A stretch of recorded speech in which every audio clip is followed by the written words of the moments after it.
LifeLock, how can I help? The IRS said I filed my return, but I haven't. 1 in 4 tax-paying Americans has paid the price of identity fraud. What do I do? My refund, though. I'm freaking out. Don't worry, I can fix this. LifeLock fixes identity theft guaranteed and gets your money back with up to $3 million in coverage. I'm so relieved. No problem. I'll be with you every step of the way. 1 in 4 was a fraud-paying American. Not anymore. Save up to 40% your first year. Visit LifeLock.com/podcast. Terms apply.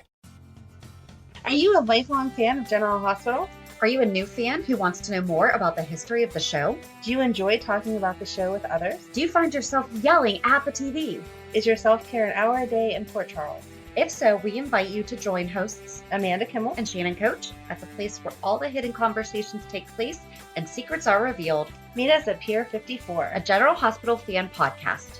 Hello, welcome to the Port Charles 411. Today we are revisiting our chat with Michael Sutton.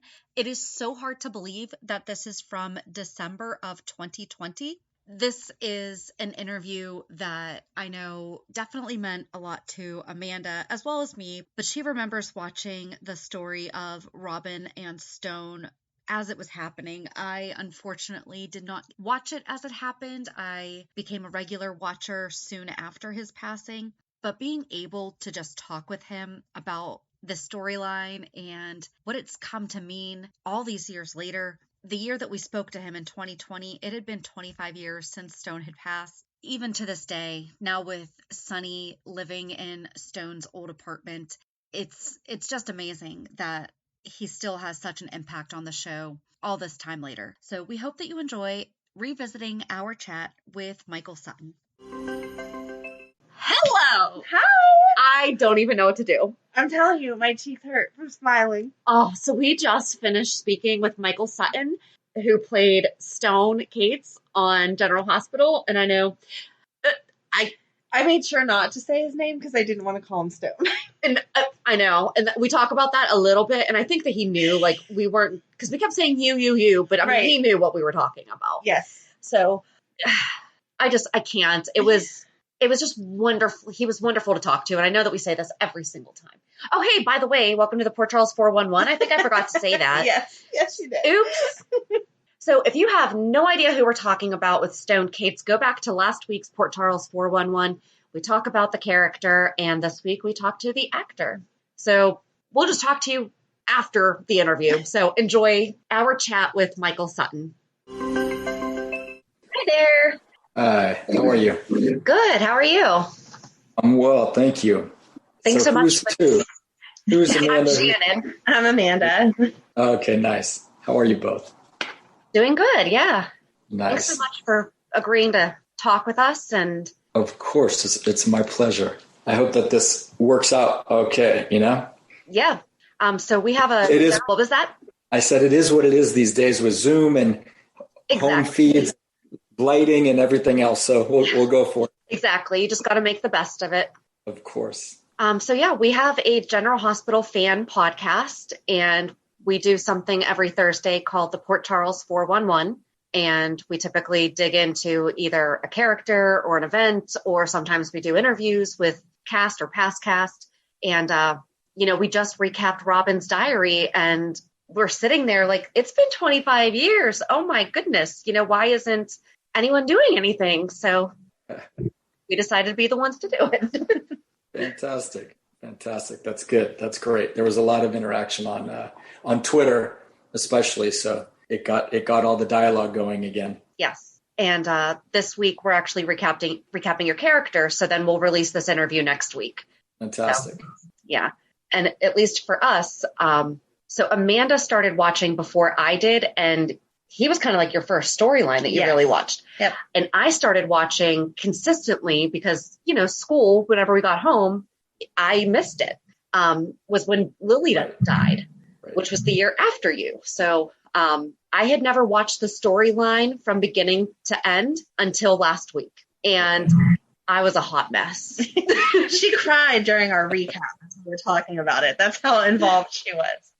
Wow. Yeah, it was heavy. Did you know when you were cast that you were going to be part of that storyline and pass away? No. So I think originally they were looking to find a character for Antonio Sabato's storyline and Jagger. Mm-hmm. So they brought me on to play his brother because he was getting a lot of publicity at the time. So they were like trying to develop that. I think that was their main goal.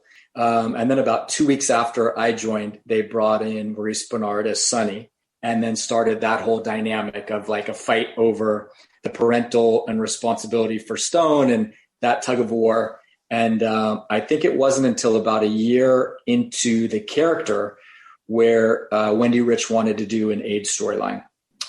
And as she tells the story, they were doing sort of a discussion with the writers and figuring out what the best vehicle would be to tell that story. And they kind of liked the heterosexual storyline that, you know, Stone and Robin could engage into, with Stone's background being on the street and maybe some intravenous drug use. So it sort of was the right character to do it. And then, you know, when they started to kind of talk about it more, with Kimberly's character growing up on the show and everybody being so like endearing towards her and it affecting more people than less, I think that they kind of got their answer that it was going to be the Robin and Stone storyline. To affect as many people as possible with an impact that, you know, change has to happen. You have to relook at the way you're perceiving this. It's not a niche disease. You can't stereotype it to the gay community. And I think if they would have done it, you know, without those components, it wouldn't have hit home like it did to so many. And I think that was the legacy of that, is that it affected everyone and everyone cared. And so everyone had to relook at the way that they thought about the disease. Yeah. I mean, absolutely. Because we've even talked about how when we were in school and the way that they were educating us, you know, it was a stereotypical, you know, demographic. And they even addressed that, you know, when Stone went to visit Lucky's class and everything. You know, I thought that, how did you prepare for the role? Like, how did you really, or for that storyline? I mean, we'll talk about the other stuff you did too. But, you know, just preparing for that storyline, how did you? Out of sheer terror, to be honest with you. It scared me to my core because I was a relatively new actor. I had gone to film school. I had done a bunch of commercials. I was just, you know, sort of trying to get comfortable on that sound stage, to be honest with you. To be thrown that sort of heavy material, I just didn't know if I was ready for it, to be honest with you. So because I was so intimidated by it, I just got consumed with how am I going to, you know, kind of make this real. So that's really what it became for me. It really was a method acting sort of, it was just me raw because I didn't know how to do any of the other tricks of the trade, so to speak. And I'm glad that it was that way because I think that's why it was so powerful. It really got that essential sort of just gut-wrenching performance out of me. And if I would have been a more seasoned actor, maybe I would have taken an easier approach to it. So it was a blessing in disguise. I mean, when I first got there, if they would have told me I had to cry, I don't know if I would have been able to do it. I would have wanted to like cut an onion and get tears going and, you know, try to see how I could manifest and fake it. But when that thing got to the end of the storyline and we did the documentary and I met all these people that went to the, you know, the AIDS hospices and that had died along the way. And it really was real.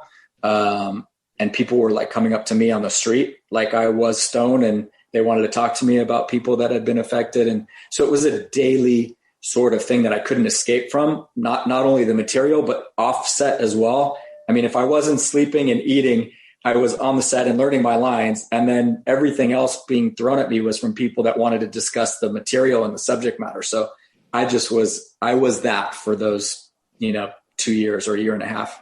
It was really, really well done and, beautifully told. And I mean, it's still spoken about as one of the best storylines that kind of brought us up to date with AIDS and like what it actually is. And, how they've progressed Robin too over the past 25 years. They've kept up with it. So, yeah, you know what? That's, I think, the most surprising thing that I'm proud of is that the story made it as meaningful after the fact and kept, the legacy going, which I think they really were obligated to do, having told a story in real time. And I think, I just literally spoke with Kimberly yesterday because we did a little interview for Michael Fairman. And so I hadn't seen her in a while. It was great to sort of reminisce and talk about all those moments and those things. But, I think that we can be proud of it. And, what was discussed was, we want to be that sort of the passing of the baton from Luke and Laura to the Robin and Stone. Like I would like that to be the way that those two get memorialized, that they were the romantic couple of, the 90s, and GH passed the baton from Luke and Laura to them. And then we'll see who they pass it to next, Yeah. But everyone else is just a single entity. Like, Maurice Bernard, who's like my brother, I love him. When you think of Sonny, you think of Sonny, you think of Sonny and the relationships, but it's Sonny. When you think of Stone, it's Robin and Stone. When you think of Luke or Laura, it's Luke and Laura. They go together as an entity. Yeah. No, you're right. Because when we were preparing for just the Stone recap, because I hadn't watched it live at that time, I was like, there really wasn't anything other than when you started is when you worked with Karen a lot, and then Jagger found you, and then you met Robin, and the rest is history, Yeah. No, it's true. With COVID, it's interesting. So much good TV had been produced, and now we're able to like sit at home and be entertained and watch it.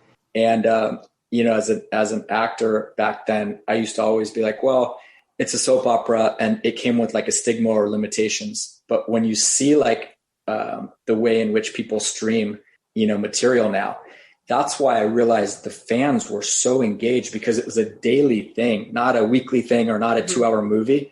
So I really felt like that's why when people talk to me, it's like they know me, and it catches me off guard sometimes, because the manner in which they would interact with me was I was Stone part of their family. And I wasn't some fictionalized character that was once a week or, a sitcom or something that people valued as better storytelling sometimes, but it really isn't, and there's no harder work than a soap opera. I can tell you, learning, 60 or so pages of dialogue a day and doing an episode a day. I mean, there's no harder work out there.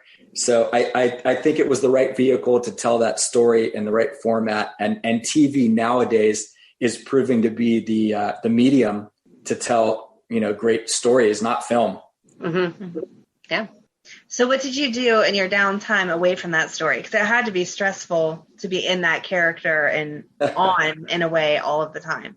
Oh my God. It's so true. I was so just depressed from the material and drained and exhausted that finally my dad was a very prominent public relations agent. So he had a lot of actors and production companies and directors, et cetera. But one of the accounts he had was a nightclub. And so I said to my dad, I said, I don't see my friends. I just am in this little bubble. I said, I want one night a week where I can just see all my friends and have a couple drinks and just release some of the pressure. And so I started promoting a nightclub while I was on General Hospital. And so that night of the week, I just made it a point that I would learn my lines as quickly and best I could, but I would get to the nightclub and just call time out. And that was my sanity. So literally I was working all the other time, but those 2 hours or 3 hours on that one night a week, that's what I did. So I became a nightclub promoter, and that led to a whole other business for me. Actually, I got into the restaurant and nightclub business and owned a bunch of restaurants and nightclubs. And it was a second career for me. That's awesome. Yeah. I don't know. I always monopolize. I'm less shy than Amanda. So, well, Amanda, how was the storyline when you were watching it in real time? I mean, what sort of was the resonance there? So I had grown up with General Hospital just here and there. My mom had watched it, and, you just kind of watch it because it's in the house.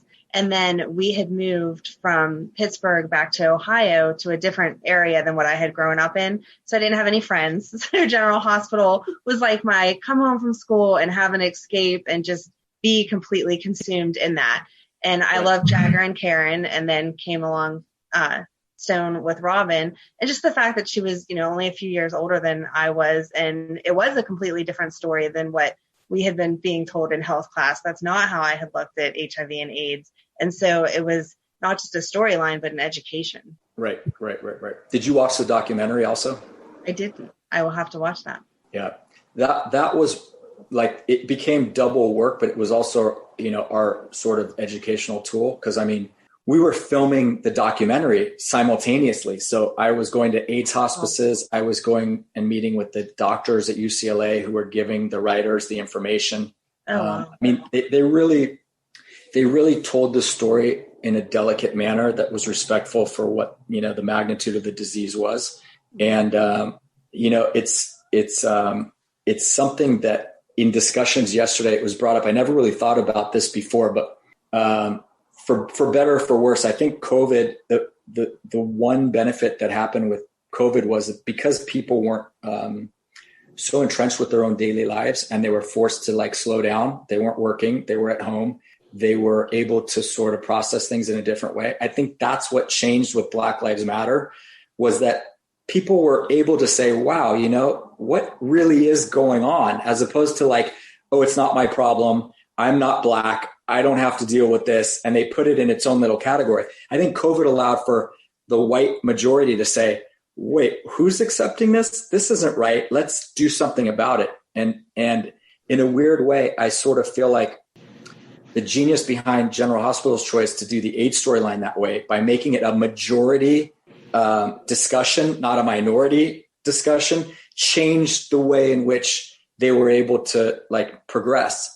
And, it's like, I see a parallel there, although they're completely different. I get it. And I'm not looking to, lessen what Black Lives Matter is, but it doesn't just take the victim complaining. It takes the oppressor to realize that something has to change. And I think that's, and there's a lot of misinformation. So that's clarifying it. So connection between the two that sort of woke up the popular majority. Yeah. And I mean, if it happened, if the HIV and AIDS came about now for the first time, it would probably still be thought of the same way, that, well, that's not my problem, and especially now with social media and everything. I mean, it's so easy to just drown in all the information, misinformation, whatever, but there's just so much coming at us. But you're right, like COVID slowed us down and you were able to better digest single things at a single time. And because life's hard, people don't have time to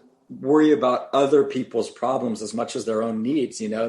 They're working, they got kids, they're busy, they're just trying to make ends meet. And sometimes they miss, what's the bigger picture just because they can't afford that time, Right. Yeah. And I think that's life in general. It's like humanity we're only as good as our weakest link. And we need to all elevate, to win. So there can't be any men, women left standing, left behind. And I think that's sort of hopefully where we're going. And, Kimberly was great yesterday. Kimberly, being a child actor, she was saying that obviously the storyline was so big, but she said she did her best work also as an actor in this. And, which is great because you could be on a show for many years and many decades, but if it's not meaningful, you're just, you're delivering lines, Right. You're getting paid and you're delivering the lines and it's great and it's entertaining, but it's not important. And, everyone in the storyline, and they really brought in everybody. I mean, Maurice Bernard, I talk to all the time. I hit him for Thanksgiving and, he's like, oh, I was just talking about you, So it's like, we have this connection that won't go away because we've been in the trenches together. And even if I haven't seen or heard from Kimberly in a while, it's like, she's family because, we've been through it and it's nice. There's a comfort level where the acceptance is there always. Yeah. How did the two of you work together through the storyline? Because you said like you went and did the nightclub and you couldn't hang out with your friends and everything. Did you stay like in contact outside of work hours or, did you talk about how you're going to do the story together? So we had this acting coach that was working with Kimberly. His name is John Homa. And John was working with a bunch of great actresses, primarily young actresses. he was working with Kimberly, and because all of our scenes were together, he started coaching me as well. So between doing the documentary, doing our acting classes, and the scenes, we spent so much time together that we really got in sync, and we knew what choices we were making together. We knew the direction of the storyline and how we wanted to portray it. We knew the arc of what was going to happen a few weeks in advance, so we could prepare for it.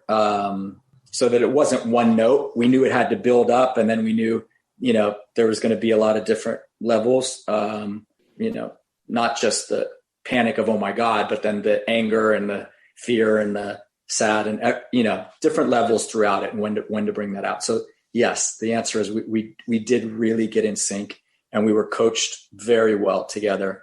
It was like getting our PhD in acting, to be honest with you. Yeah. I think, you two are a perfect example of, why this storyline won't go waste. Shannon, you just watched it for the first time, Yeah. and Amanda, you had, this place in your heart for 25 years about it. So it's like, there's new people to turn on and watch it. And we have to remember that the storyline of a soap opera is in perpetuity. It's ongoing. So It's like, I got 3 or 4 calls saying, come back as a ghost.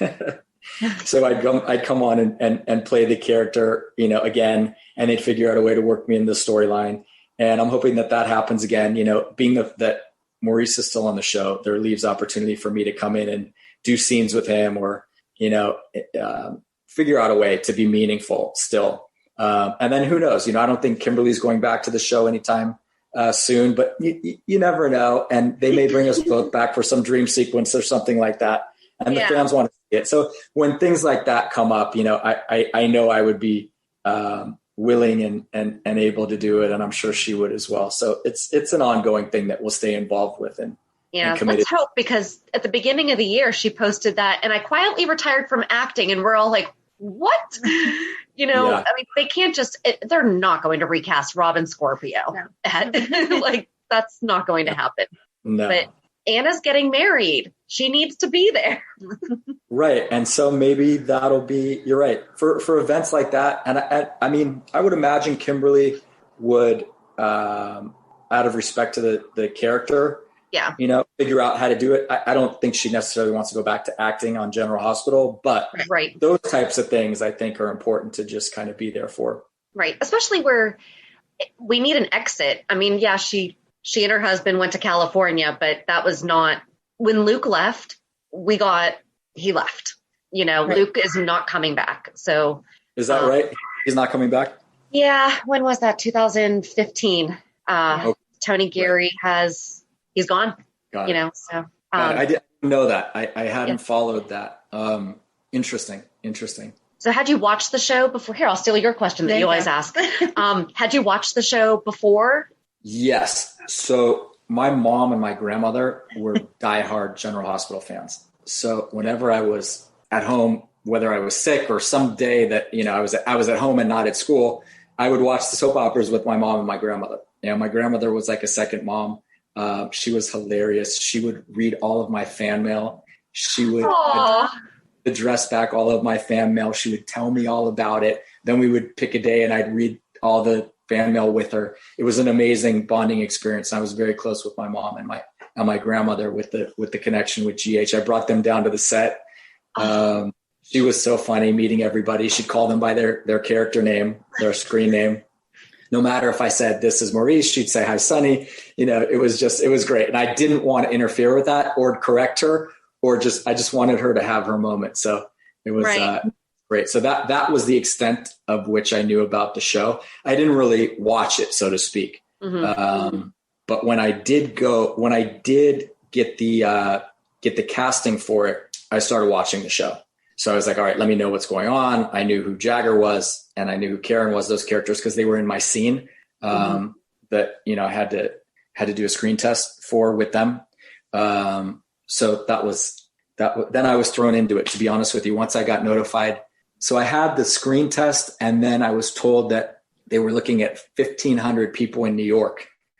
Wow. So they did the LA portion of the casting, the New York casting, and then they would have a decision. So I knew it would, it was potentially still a long shot. So then after they looked at people in New York, we did a screen test, and then I got notified literally that I started working like 10 days later, and they sent me like, I don't know, 6 scripts. And I was like, wow, this is a lot of work, to do a screen test. I was working off the same 6 pages to do, my sessions with the casting directors and with the producers and whatnot. And then I was like, I got to learn how many pages a day, and wait a minute, it was like overload. So it's a crazy process. I give them a lot of credit. When I went down to the set last time to work with Maurice, it was pretty remarkable to see how he did it, because at this point now he was just quickly memorizing his lines and then delivering them, as opposed to the rehearsals and the memory, because it's just too much nonsense after a while. He just needed to know what he needed to know at that moment, deliver it, and then new information, retain it, deliver it. And that's how he kind of got through the day, which is remarkable. And he's an amazing actor. To do what he's done and carry that show year after year is just outstanding. He's definitely one of our favorites. Yeah. And, recently I'll tell you, it's with COVID going on. So I got into real estate after the restaurant and nightclub business. I got into real estate, and I sort of do luxury estates in the Beverly Hills area, like buying and selling, and then design build. We just started a little fund to do, to do spec homes and flip in the market, which is cool. But PPE came around, and I got involved in trying to procure gloves and masks for some of the different hospitals and frontline providers. So some of the people that I came in contact with were huge General Hospital fans. Oh, I hit up Maurice and I said, listen, do you mind doing a little video clip and addressing it to this nurse? And, so he did 2 really funny video clips for me for people that are in the PPE business. And they loved it. I sent it to them and they were just shocked, because that's their superstar guy now telling them that they're superstars and thanking them for their service. So it was pretty cool. And that was really sweet of him to do too. Yeah. He actually said, he goes, that's what we're supposed to do. That's the responsibility that comes with being a celebrity or famous. He's like, that's our job. So he really understands. And that's why I think with his whole bipolar mental illness awareness, he's so dedicated to it and so vulnerable with it to expose, something that otherwise most people wouldn't talk about. Yeah. I have a daughter who's autistic, and Amanda has a daughter that's bipolar too. So we definitely really respect him on a whole other, we love him in the mob and everything, but that part of it too is really, that's amazing. That's amazing. Well, I'm sure that, being, connected to that world, then you really understand what he's doing. It's awesome. And I'm also in real estate. So if you ever need anything in Pittsburgh, just hit me up. I love it. Let's do it. That works. Yeah. So you haven't acted as much, obviously, since General Hospital. Was that a conscious decision, or do you feel like you were just stuck in the Stone role? You needed something completely different? When I got off the soap, I was like, okay, now at least I had proven to myself I could act. I knew that I could kind of manipulate the material the way that I wanted to. And I was really gung-ho. And one of the first things that I got was this movie called Inventing the Abbots. And, it had this stellar cast, and it was like, Jennifer Connelly and Billy Crudup and Joaquin Phoenix and Liv Tyler. And anyway, so I was like, great, this is going to be amazing. But, I did a film that didn't perform as well as they thought. If they thought it was going to be a blockbuster film, it was a tiny little role. So it's like, as I got older, I was realizing it's like, everyone wants to be a movie star, and everyone wants to do film, or everyone wants to do different things. But I was never going to get the character or the material that I got on General Hospital. And that started to be a problem. It worked to my favor in Inventing the Abbots because the casting director loved what I did on General Hospital. So she pushed me to make sure that the director knew that that's who they wanted to play this role. And that worked. And then it worked against me with just about everything else. I would walk into casting rooms and they'd be like, that's the kid that died of AIDS. That's Stone. That's that. And I couldn't believe that it was a stigma, but it was. It was. And I acted a year and a half ago. I did a little part in a pilot for this production down in Florida. So I do little things every now and then, but I don't pursue it. If people call me with something that's cool, as long as I can fit the time in, I got a full separate career and a whole different path that I'm on. But as a craft, I love acting. It's a blessing and a curse. Yeah. So have you ever done any, stage theater, anything like that? I did a play called The Class of 1990, I believe it was called, at the Tiffany Theater in West Hollywood here. That was the only time I did theater. I was, an athlete growing up, so I didn't spend any of the time in the drama department. I was really playing sports, and it wasn't until after I got done with high school that I started modeling and doing commercials, and then got into film school and started acting, and that was the path that was completely different. But, I went to high school with Steve Burton, and Steve Burton was in the drama department at the high school. So, he was a seasoned actor in my eyes, and I was an athlete, so I had a learning curve to catch up to him. And I'm going to actually speak to Steve tomorrow. He does some podcast that I'm committed to do tomorrow. So I'm not sure what I got myself into. But It'll be fun. It's fun. It's a good podcast. It's a good show. It's with him and Bradford. Right. But I heard they have a comedic routine, and they do live performances, and they have a band. Yep. Right. So they, before COVID, they would come to different comedy clubs. So they would come to our improv, and they only came to Pittsburgh twice. And it's great. They just, the first time I actually went by myself because Amanda had to babysit, and best excuse ever. Right. And I was like, but I want to go. So I'm going to go by myself. And I had no idea what I was getting myself into. And it was just hysterical. They're so funny. Yes, Jason is with Sam, but it's really about Jason and Spinelli. They're the true love story on the show, is their friendship and everything. So that's funny. Well, and that's one of the things that interested me the most not the most, but I thought was really interesting as I was watching the Stone storyline was he and Jason actually were kind of friends when he was Jason Quartermain. Right. And then obviously now he's Jason Morgan, and he doesn't know who Stone is. He doesn't remember you. And I was like, why can't they damage his brain again? And all of a sudden those memories come back that he does remember because he's so close with Sonny. This is the first time I'm learning that information. So tell me that again. Jason Quartermain is no longer Jason Quartermain? No. So AJ had a drinking problem, and he drunk drove one night and smashed into a tree. Mm-hmm. And Jason wound up in a coma, and he came out, and he was not Jason Quartermain anymore. So he took the name Jason Morgan, which was Lila's maiden name, right? So his grandmother's maiden name. And then that's when he hooked in with Sonny. And that was the really fun part, was seeing he and Sonny working. He came to the penthouse to see Stone and invite him over to go work out in the gym and everything. Right. But Sonny was very hesitant, and he's like, I can't trust the Quartermains, this, that, and the other thing. And now Jason's his right-hand man. So Jason's last name is now Morgan. He basically, he reconnected with the Quartermains, but it's out of respect. He's no longer a doctor. He is now Sonny's enforcer. And pretty much what he was training you to do is what Jason does now. Got it. And then Sonny named his son Morgan Stone Corinthos after the two of you. Right. That I knew about. Interesting. Well, see? AJ's dead now. I've not kept up, but that's a big, vital piece of information you just gave me. Yes. Because he may have mentioned that tomorrow, and I wouldn't know what he was talking about. All right, good. Yeah, so he doesn't remember anything from before the crash. Wow. Okay. Well, we've seen it before. Didn't Tony Geary come back as his cousin or his twin or something? Yeah, right. Yeah.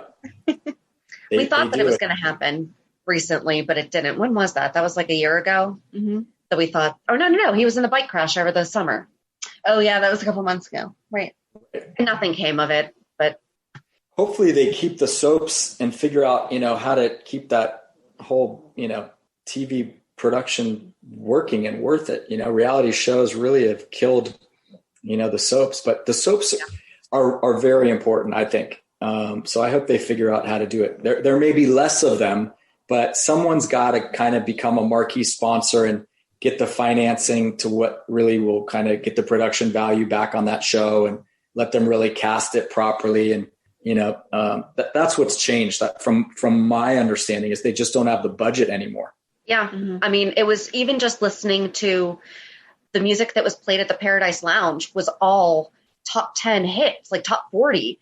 And there is no way they would do that now. No. There's no way they could pay for the rights to have 5 Prince songs in one episode. Yeah. It's sad. I hope they figure it out. It's, what's the most popular soap opera these days? I think they all pretty much rotate. I think GH gets up there. Oh, there's only 4. Right. So there's only 4. Wow. Yeah. How many were there back then? I think there was like 8 or 9 or more. I don't know. At least, because there would have been 9. Because didn't each network have 3? And then they tried doing those like half-hour things that would start ahead of time, but those never really held. Guiding Light. The spinoffs. Yeah. Right. Yeah. Yeah. Antonio did that. The spinoff. I think Kimberly did the spinoff too. Yep. Mm-hmm. Night Shift. So we just watched that for the first time over the summer when GH ran out of episodes, but we only watched the first season before they were able to come back. But Jagger has a son named Stone. Jagger does. Yep. Mm-hmm. Interesting. Yeah. Yep. On Night Shift. Yep. So he had a son, but it's not Karen's son. Oh, really? Yeah. They got to figure out how to archive all the shows so that if someone just wanted to watch Robin and Stone's storyline, they just have that, Yes. And nowadays they can do it. And they should just make a deal with Netflix or someone and just, put the different storylines up. Yeah. They should do it with Disney Plus because they're an ABC company. Yeah. Disney Plus. There you go. Yep. I might have already suggested that to Disney Plus. They have a little section that you can suggest movies and TV shows. I was like, all of General Hospital. Yeah. They'll do it eventually, I hope so, because it's right now we have to use YouTube. And if you go on YouTube and put in like your storyline and everything, it's VHS tapes that people probably seriously set up like a camcorder to stream onto YouTube or something. Mm-hmm. But it's true. It's true. I've seen some of those. People send me those things, but they need to get the actual archival ABC footage. Yeah.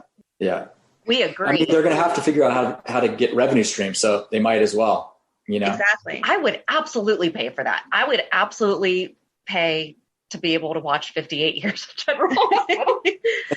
Yeah. When they had the 50th anniversary, there was SoapNet, and they did 50 hours of General Hospital. Uh-huh. And I taped all of them because they showed the first one, and then they showed a lot of the major storylines. Right. We could be saving the show right now here. Thank you. I think you two would be perfect candidates for it. I meant you too. Like this is a right. I'm in. Absolutely. No, it's great. It's humbling. I'm blessed to have been part of a storyline that people still care about and that was meaningful. Because having done the work and having put my time there, if it would have just gone away, it would have been fine. But I'm glad to see that it has legs and it's still relevant. And it's nice. And you are still like receiving it very well, because I know that sometimes actors can get very, they're never going to see me as more than blah blah blah, or right. It's wonderful to hear you still talk about it with the passion and the love of the character and the time that you spent there. Yeah. Thank you. Yeah, I put in too much to not have that forever. Yeah. So what's your favorite memory from being on the set or the show or anything? Good question. I had a nice kind of compliment from Maurice, because I was not very good at the beginning of my acting career, and I was doing most of my scenes with Maurice. And you two will appreciate this because it sort of goes back to what he's so open about now. But the first day that I had scenes with Sonny and Stone, Maurice just was amazing. He had probably 12 scenes, so much dialogue, and he just ripped through it all and just was brilliant. And I was like, wow, impressed by just the amount of material that he was able to just process, go through. I mean, it's a lot. It's overwhelming at the start, but he had 10 years on me and he was on another soap opera. So he was it wasn't that big of a deal for him, I guess. It's still a lot of work, but he knew the format. And then on like day 2 or day 3, he had like a panic attack. And it was like one of the first scenes of the day. And he had another like 12 scenes or so with me that day. And I was like, what's going on? Because that wasn't the same Maurice from day 1. And he was kind of scared and a little shaky. And, I was a complete novice, but I was like, I've seen you rip it. So something must go on. So I looked at him and I said, all right, I'll get you through these scenes. Just rely on me and I'll pull you through it. And, he's looking at me like, you're going to pull me through these scenes. Like, what do but anyway, because he was in that sort of condition and state, it worked. And I got him through I think that was day 2. So I got him through day 2. Day 3, I think he called in sick. And so on that was like on a Friday. And on the next Monday, I showed up and I was hoping that everything was okay. And he confided in me and he says, listen, you're just starting, he goes, obviously you're not a great actor. You're probably not even a good actor, but you've got something. He was being like, he was setting me up for like the compliment, which was, but you got me through, but whatever you have is there. And for getting me through that day, where I was completely overwhelmed, I am going to take you under my wing and I'm going to, make sure that I teach you everything that I know. And he did. He really did take me under his wing, and all my scenes were with him. And it started to become fun because the dynamic that we started to have, the chemistry, you could start to see on screen. And he said to me, he goes, I said to him, thank you. I really appreciate that. If you do take me under your wing, I'll work really hard. And I know I'm not very good right now where it's exciting to do scenes with me, but I guarantee you, if you do put in that time, there'll be a time where, you'll want to work with me and you'll appreciate, having made that decision. So when the AIDS storyline was in full effect, I mean, we were just doing great work. Maurice knocked on my door at the dressing room and he said, well, I just want to let you know what happened. And I said, what happened? And he said, well, I just went upstairs to the producers and Wendy Rich and the writers, and I demanded that they write more scenes for Sonny and Stone. And he goes, you told me that one day it would come full circle and that I would want to do scenes with you. And he reminded me of the story. And at that time, I knew about him being bipolar, and I knew that he took lithium. And I knew that at that time, I guess he didn't take it those day 2 and 3 or something. And he started to like have the effects of it. So I knew that about Maurice for all those years, but he never talked about it publicly. And I never thought anybody else knew. So cut 2 years later, I went to support a film that he did. And when I went to the screening of it, it was about mental health and about this subject matter. And then he started becoming more open about it. And then I think he wrote the book. And then it was like full steam with, all right, I suffer from this. And I was like, wow, that's brilliant, because obviously it's not something that he was talking about 25 years ago. Right. And we read the book last year. I think we got it the day that it came out. And I think there were several times where he wound up like calling in and, not being able to go to work. And yeah, he would say back then, he'd say, don't ask me a question because I can't lie. So if you're not prepared to hear the answer, realize I'm going to hurt you. I'm going to offend you because I'm going to shoot straight. Not that it was right, wrong, or indifferent, but that was his prerogative to say, that's my opinion. So it would be an ongoing joke where he'd say it. He goes, you like, everyone would want advice by someone who's like, we looked up to, and he would say, you sure you want my opinion? And he was blunt, but that's how he dealt with his, bipolar disorder back then, was to just let people know, hey, I'm not going to change for you because it'll throw me off my healing and what I have to do to stay on that straight and narrow. So I don't lie. Here's what it is. I hope you can process it, or just I won't answer, or don't ask me. Right. Well, that was sweet. And I think that's something that Steve talked about too, is that he was really good with, if you were willing to work with him, that he was willing to put the effort into working with you too. So, if you wanted to be receiving from his experience and everything, he would do it. And it's funny. It's like acting. There's a lot of different techniques and a lot of different sort of strategies. And then there's method acting, and there's all kinds of different sort of legendary, paths to take. And one of the first acting coaches when I got hired, I didn't really work well with, for whatever reason. He was not encouraging enough with me. And so it was just, I always wasn't doing it the right way. And it wasn't nurturing enough for me. And so I didn't progress. And Maurice became sort of the acting coach for me until John Homa came around when the Robin and Stone storyline hit. So Maurice was like my coach, and the person that was hired to be the coach of all like the younger cast members. I just didn't sort of feel what he was trying to teach me. And when I would get up to the set, the producers would have a different take than what that coach was telling me. So it was counterproductive.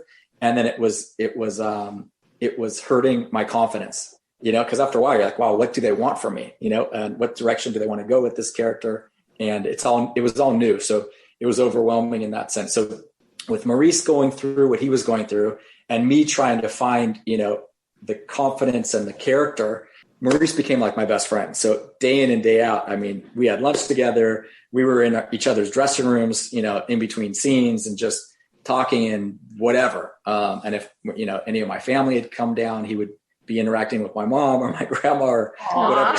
We had this really great rapport. So when I left GH, the thing that I missed the most was the friendship with Maurice. And it's funny, at that time, Maurice didn't have that with anybody else, not with Antonio, not with Steve, not with that was our little thing. But when I had left, I noticed that he then had that same rapport with Steve. So he found like that cast mate to like have that friendship with.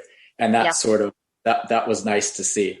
Cause I was worried about him. I was worried how he was going to survive there without me.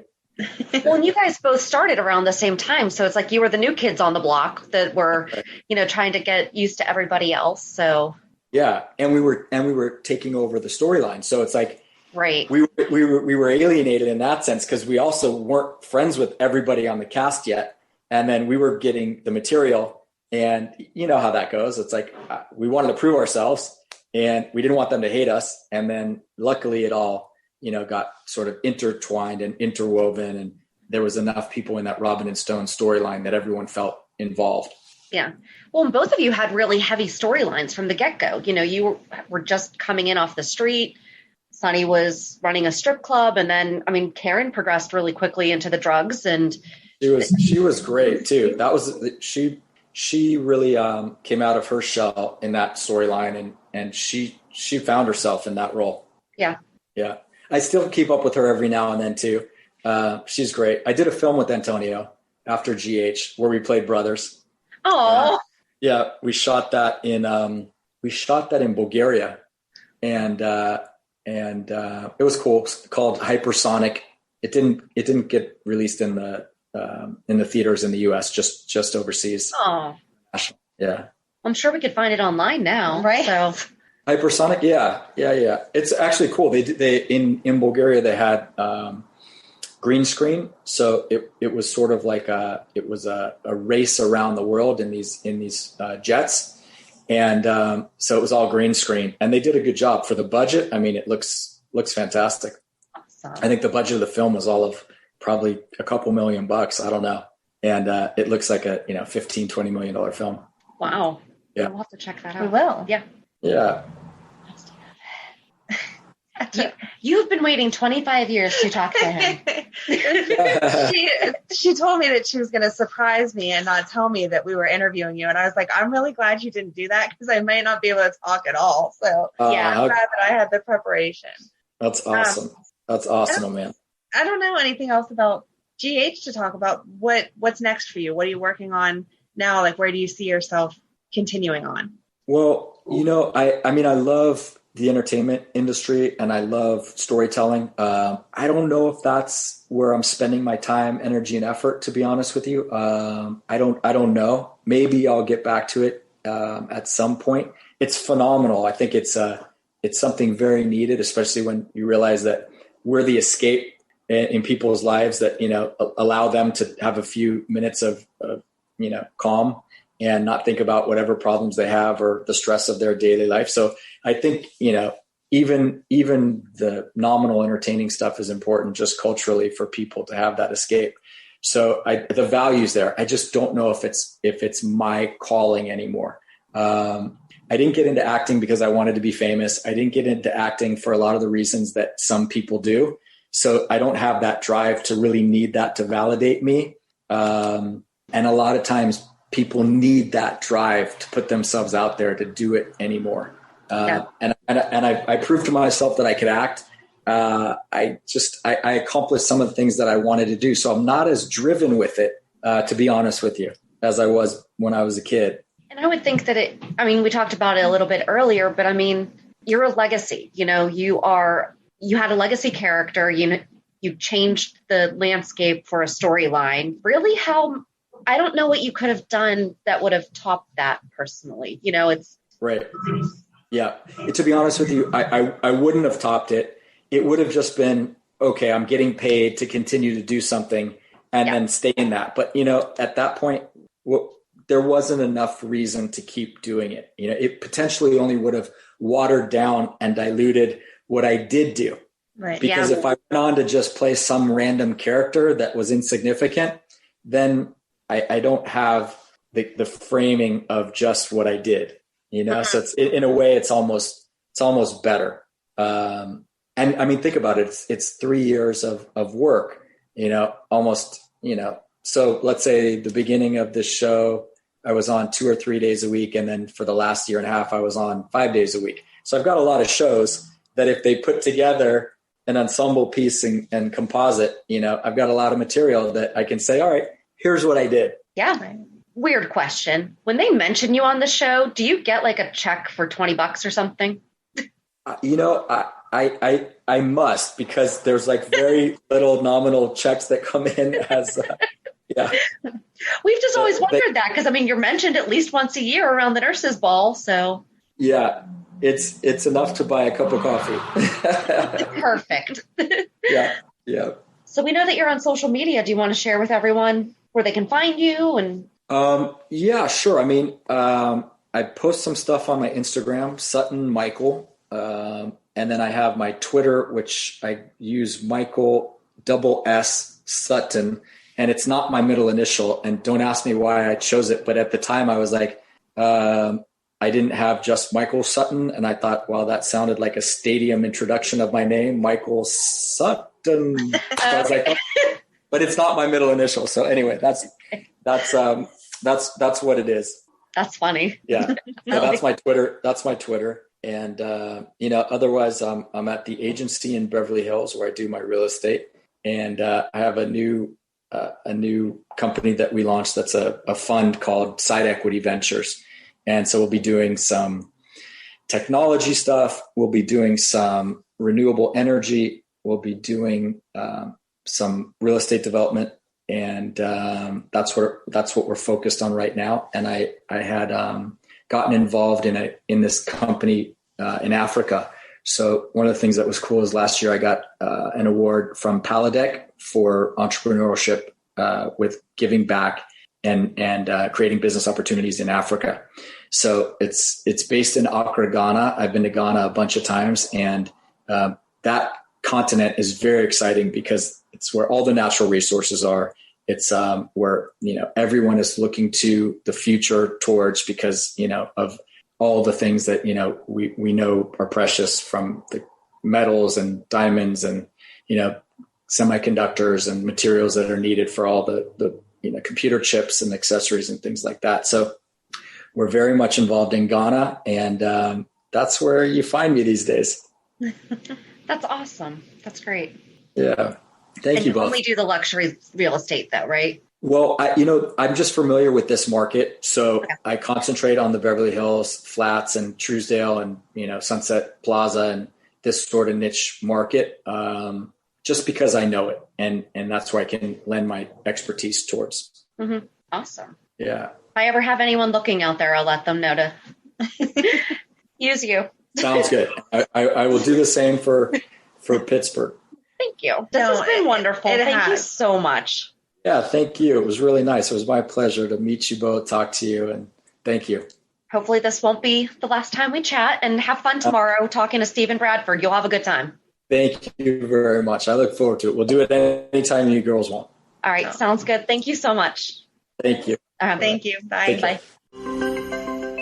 He's just so nice. And I know we say this every time for real, but you could hear the pride about the storyline in his voice, and the fact that it wasn't, no question that we asked, was he tired of hearing or answered that on 10 other platforms or whatever. He was 100% committed to, sure, yeah, I'm excited. Let's talk about it. This was awesome. This was great. Yeah. And then we got some inside scoop too. It was awesome. It was great. And I hope to God that somebody from Pittsburgh needs to move out to LA, and then I can refer them to him. So, hey, if you live in Pittsburgh or if you live in LA and are looking to move to LA, and you need a very expensive house in LA. Yeah. So luxury real estate, I imagine, is... So I have a friend who lives in LA, actually. And one of the houses that I just sold, she was like, that almost made me move to Pittsburgh because that's what a 2-bedroom townhouse costs out here. Wow. And she's like, you get all that land for that? I was like, yep. Yeah. That's why Pittsburgh's labeled one of the most affordable cities. Yes. So anyway, I digress on that. But you're exactly right. And like I said, you do see some actors get tired of answering certain questions. Right. And they're like, oh, I don't want to talk about that character again. Exactly. He was so humbled and just so, he has a good spirit. Yes. So it was absolutely wonderful. And like Amanda said, so I really was not going to tell her that we were interviewing him. That was going to be her Christmas present. I'm so thankful that you did, because I really don't know that I could have said anything if I did not have the fair warning that it was happening. So, but what a great way to kind of round out 2020 and on an up note. Right. And it's perfect with the 25th anniversary. It goes right along with that perfectly. Exactly. I don't know. So join us on Monday as we recap this week's episodes. And have a good weekend. And we'll meet you at the pier. Bye. Bye. If you enjoyed today's show, we invite you to go to pier54podcast.com to subscribe on your favorite platform. Don't forget to leave us a review. And you can also follow us on many social media channels. Just search for Pier 54 Podcast. Also, we are not perfect, so if there is something that we missed or messed up, just let us know by emailing us at pier54podcast@gmail.com.